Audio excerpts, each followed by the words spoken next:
You know, That's it. You know.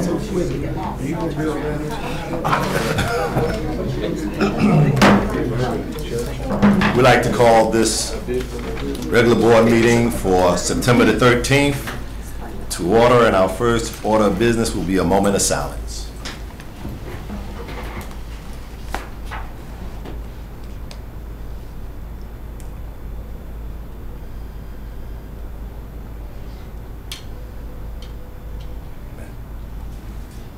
Let us stand as we have our Pledge of Allegiance. To the flag of the United States of America and to the republic for which it stands, one nation, under God, indivisible, with liberty and justice for all.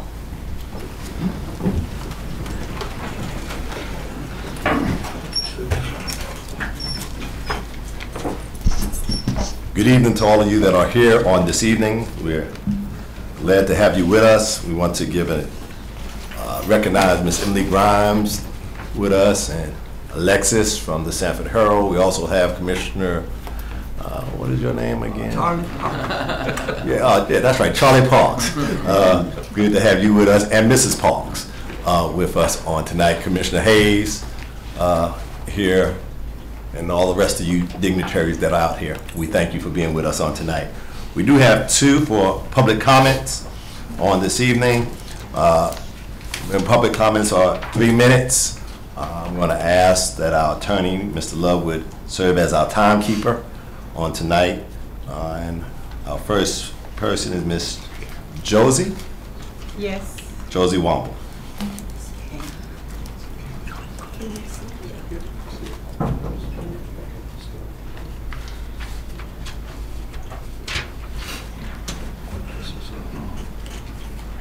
Good evening. Good evening. Madam Chairman. I've never even been to one of these board meetings, so I don't know how to address, but Madam Chairman and the board members. Okay. I am Josie Woman. I live at 604 Greenland Drive in Sanford. And I just have a few comments to make about our bus route that's coming there. That's coming through there. My minutes.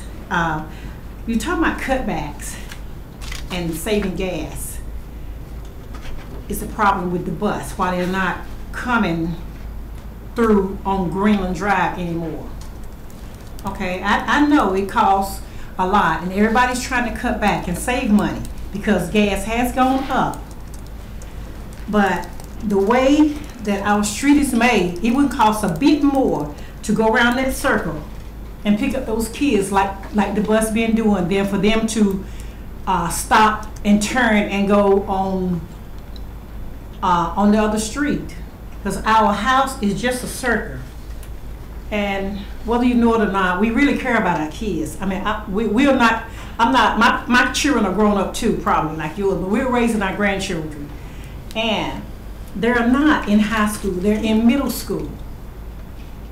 And I don't know if you all have taken the time to go on our street or not, but you probably maybe rode down or something like that on our street, but there's drugs and there's guns, and if we could afford to move, we would. But our street is dangerous, and our children are having to walk from Greenland Drive all the way up to, what's the name of that street? All the way up to Hall Street. Daylight saving time is about to be over, it's dark, and these are middle school kids, 11 and 12 years old. Now the bus has been coming through there to pick these kids up, but now you're saying they can't circle like this. If you would just take a moment and come down Greenland Drive and look at some of the things that's going on down there, then we really would appreciate it. I don't know if any of you or all of you ever been down Greenland Drive or not, but I wish you would take the time to come over there and look at the situation that is over there. We love our kids just like you all love your kids. And we would appreciate, if you would. Children are getting, it's already been 3 fights at the bus stop. Well, whatever you call the bus stop, it's no bus stop. It's just where they go stand in front of somebody's house. There already been 3 fights over there at this place. Children are getting stolen, killed, and first thing we do is call the police. Why? Because you don't look at this, won't look at this situation. And we, as grandparents, are very concerned about our kids. So, my last comment is, get off the bench and come on over there and look around on Greenland Drive and see what you can do to help us, because it's very dangerous. Thank you. Thank you, Ms. Wamble. Allison Murphy.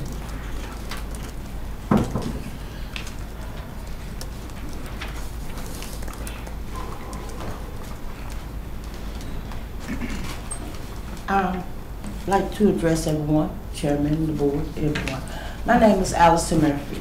I also live on Greenland Drive, 607 Greenland Drive. Ms. Josabelle pretty much summed up everything, but there's a big issue.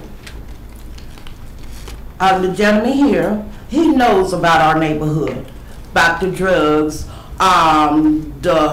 the people don't even live in our neighborhood comes through, you know, the shootings, the stabbings, the whole nine. We talking about little bitty small children that had to make a new route because of what? Gas. Come on. All you doing is passing by the houses anyway. They can run out the front door and just get on the bus. And also, we have sex offenders in the neighborhood that has not been registered yet. And once again, there's some little children that's out there that's walking by themselves. And I, as a grandparent raising a granddaughter, I stand out and watch some of the parents' children because they're not able to be out there to watch them themselves. And so as we are addressing, y'all please make this an issue where the children can be picked up at their home, like it has been. Because to me, you're still running gas just by going around in circles. So what would be the difference? There shouldn't be none. And that's why all I had to say, and thank you. Thank you, Ms. Murphy. Appreciate the comments, and you will hear back from us officially. Thank you. Thank you. Next, we are at the approval of the agenda. I want to recognize Dr. Smith. Mr. Chairman, I would make a motion that we amend the agenda by adding a fifth item to new business concerning the Magna Awards. Any objection? And we'll add number 5. And without objection, I'd like to add several items to the agenda. The voting delegate for the School Board Association be number 6. Number 7, legislative bus tour. And number 8, performance audit by the county.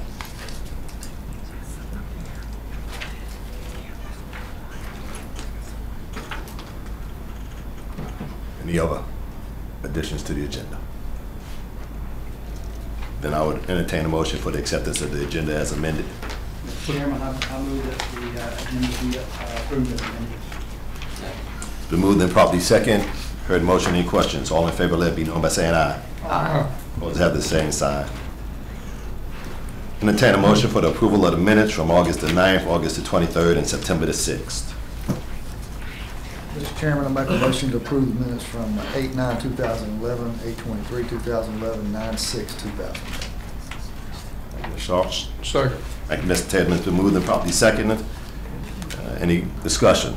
All in favor, let it be known by saying aye. Aye. Opposed have the same signs. And superintendents report. Mr. Chairman, members of the board, we were going to introduce our new assistant principals. They have not shown up yet, so we may have to do that at the next board meeting. So if you allow me a little flexibility, we'll make sure that we'll try to get them here next board meeting. You also have the North Carolina School Board Association award nominees to decide if you would like to select a nominee for the Raleigh-Dingham Award. As you know, Mr. Tatum is currently the North Carolina's Raleigh-Dingham Award winner. And he was your nominee last year, and you can decide if you would like to make a similar nomination. You also have at your seats Progress Energy energy usage chart, and I'm pleased to say that the strategic plan we put in place in updating and upgrading a lot of our electrical and light fixtures is showing us some progress. We're below the state average in kilowatt usage, which equates to a savings in utility usage, which equates to a savings in dollars. I got one question that I noticed that Southern Lee was out of the norm for the rest of our facilities, and I just wondered if there's been any investigation as to why that is, or if there's anything that we can do to bring that back in line. And it is interesting that one of the newer schools is one of our greatest users of utilities. We are investigating the reasons as to why that is, whether it's just because of the timing of certain lights that stay on, or if it's just because it is completely enclosed and heated and air conditioned the entire school, the entire calendar year, not just a school year. And if there's any way to zone some of those issues off. So we are looking into that, but Mr. Bernani, that's a very good observation, and it's always amazed me in many locations. What I see more frequently than not is that the older schools tend to be the cheapest schools to operate from a utility standpoint. And a lot of times that's because the hallways are not heated or air conditioned. The classrooms are, but the hallways are not. And in the newer buildings, everything is conditioned air. A comment. Is it the light outside or the one inside? That's what we're investigation, Mr. Akinosha. We don't know for sure exactly what the root cause might be. And some of that, I think, truly is just because of what you condition during the time students aren't in session. Discussion. You also have, well, you don't have it. You do, well, no, yes, you do. A listing of all of the audits that we currently, the 2 pages of this, the curriculum audits, the financial audits, and the child nutrition audits. That's just for information for you. Also for information, we've received a Lowe's Charitable and Educational Foundation grant that was formally presented to us Thursday at the grand reopening of Lowe's. That grant and the check that we received was in the amount of $60,000. It was to support the growth of our science, technology, engineering, and math, our STEM program, and our biotechnology programs. We will use part of that money to upgrade our agri-science complex at both high schools and to put a greenhouse in at each one of our 3 middle schools. And the greenhouse will be used for biotechnology and STEM. So we're very appreciative to Lowe's and their charitable foundation to provide that funding so our students can further their experiences with science, technology, engineering, and math. Just as an additional recognition, we had the head of class program. B.T. Bullock Elementary School, again, is our #1 elementary school, as the rankings showed for student performance this year, and they are the grand prize winner of the $50,000. The presentation and the entire program, I thought, was very well attended and went extremely well yesterday, and appreciate all that attended. Would also like to recognize Dr. Andy Bryan. He's participating in the SOUPS Academy, which is an academy for aspiring superintendents, modeled after the Broad Academy and the Harvard School of Business. So it's an honor for him to be selected and participate in that program, which will span this school year.